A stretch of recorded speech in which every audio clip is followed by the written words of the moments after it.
My name is Sophie Stevens. I am a crime and extradition barrister at 9BR Chambers, and I've been diagnosed with dyslexia.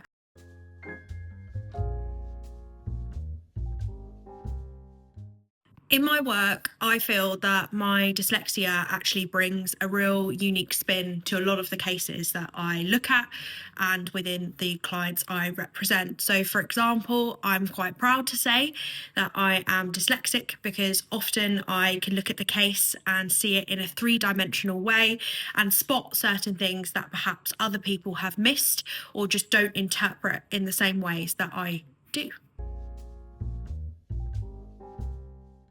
So when we speak about reasonable adjustments, sometimes the expectation isn't always this big thing that has to be a massive change to the workplace.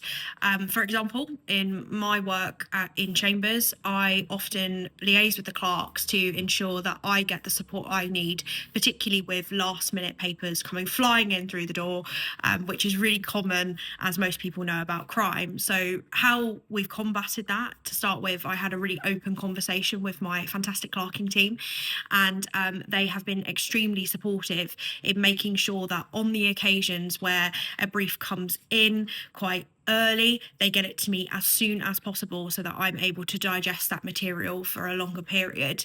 This has really helped me be able to structure and develop my practice to ensure that I am able to do a really good job and have the time that I need on those cases and those papers. So that's just one example of a reasonable adjustment that's been made to cater for me.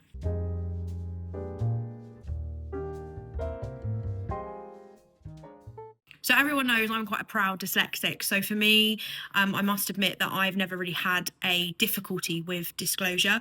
I've always been someone who has been upfront about being dyslexic and saying it from the get-go. What made me decide that that was the approach that I wanted to take was simply because without people knowing, there's nothing they can do to support you.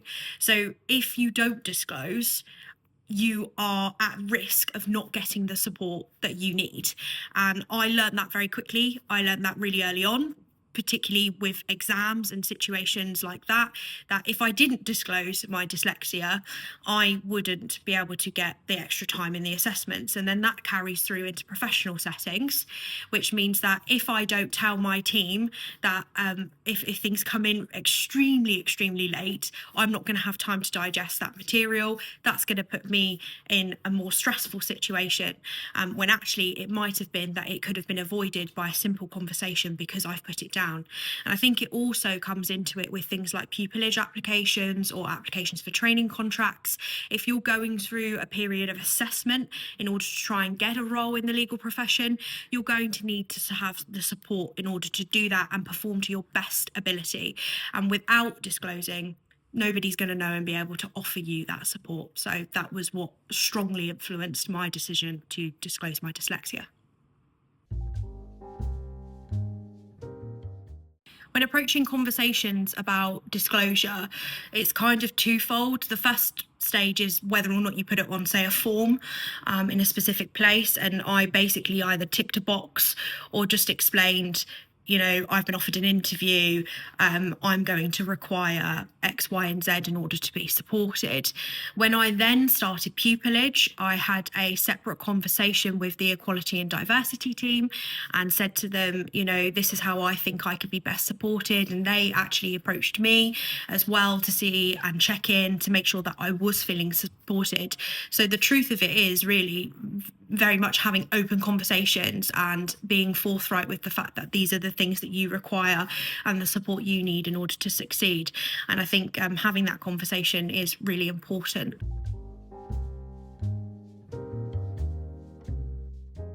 In terms of client interactions, I think I deal with those really well, and that's particularly in reference to clients with neurodivergent conditions or suspected neurodivergent conditions that they may not be aware of. I often use the example, particularly with youth clients, that I am able to sort of help them visualize the charges that they face in different ways, and that will perhaps be drawing out a few things and using stickmen and things like that on paper to help them see what I'm trying to explain to them, and that's a really common trait of people with neurodivergent conditions, that we like to visualize what we're reading rather than just reading contents and lots of material all the time. So I think I bring to conference in particular an ability to sort of relate on that level and try and find a way to change the structure of the conference that can fit for a neurodivergent client. I think where it becomes slightly difficult sometimes can be that I struggle with structure, and it sometimes needs quite a heavy structure in conference. And if someone's coming at you with questions that are just not in your structure, you can sort of feel derailed. So to try and combat that, what I tend to do is write myself a nice, almost like a to-do list, but a to-do list of questions and key things that I must make sure I ask this client, because it's absolutely integral to their case by the time we go into court. And obviously that also helps combat time pressures in the criminal courts, where you don't get a lot of time sometimes with your clients, but make sure that I've got that set structure that I can pull the situation back to say, I need these questions answered. And I think there's tons of coping mechanisms that you can use in order to be able to make those conferences effective and really relate to your clients. And I take massive pride in being able to do that as a neurodivergent individual. If I could turn back the clock now and speak to young Sophie and sort of say, it all works out, you end up appearing in the High Court, you do loads of fun trials, and you're really great at the job, I think that would have literally taken out so much stress, so much anxiety about things that just really didn't exist. And I think I'd probably say to my younger self, go in with confidence, you have got this and you can do this, and your dyslexia doesn't stop you from doing this. And I think the other thing I would say is about time, and that you are running your own race. And I think when you accept quite early on, as I did, that things do take me a little bit longer as someone with dyslexia, I would have allowed myself to fully embrace having that time, rather than stressing myself out about being a little bit late or not understanding something that I didn't quite understand as quickly as other people did. And I think with that knowledge, it would have been a lot less stressful, and it would have been a much more pleasurable experience. And I think what I would say to anyone who is coming into the profession with a neurodivergent condition, don't punish yourself, and don't think you can't do this, or, oh, why don't I understand that as quickly as someone else in class. Don't spend the time dwelling on those things. Spend the time on knowing that eventually you will get those things, and you will be hopefully in a court somewhere in the country, and doing the job that you are capable of doing.